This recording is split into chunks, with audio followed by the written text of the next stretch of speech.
Pinatitiyak ni Interior Secretary John Vic Remulla sa Philippine National Police ang kaligtasan ng publiko anumang oras sa bansa. Kalakip niya naglunsad ang PNP ng recalibrated police visibility para matiyak ang kaligtasan ng publiko. Narito po ang aking report. Ang unang trabaho, panatilihing ligtas ang publiko. Ito ang binigyang diin ni Department of the Interior and Local Government Secretary John Vic Remulla sa Philippine National Police sa pamamagitan ng Intensified Police Visibility. Bumisita si Remulla sa National Capital Region Police Office at binigyang diin na walang bigat ang mga crime rate na iniulat ng pulis kung hindi makakaramdam ng seguridad ng mga Pilipino. Sabi ni Remulla, hindi pwedeng statistics lamang.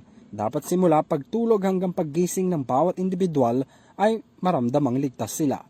Dapat rin anyang hindi makaramdam ng takot at pangamba sa kanilang kaligtasan ng sino mang umuuwi ng 10 oras ng gabi o di kaya ay may mga maagang trabaho. Bilang tugon naman, nag-deploy ang NCRPO sa buong Kamaynilaan ng nasa 21,532 na police personnel, katuwang ang nasa 240 community volunteers na magsisilbing force multipliers.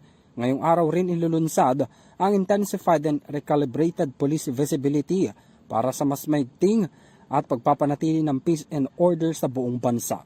Inaasahan namang makikita ang resulta ng Recalibrated Visibility Program sa loob ng 3 buwan. Para sa EuroTV News, ako si Henry V. Nicolas. Sumasaludo sa bawat Pilipino.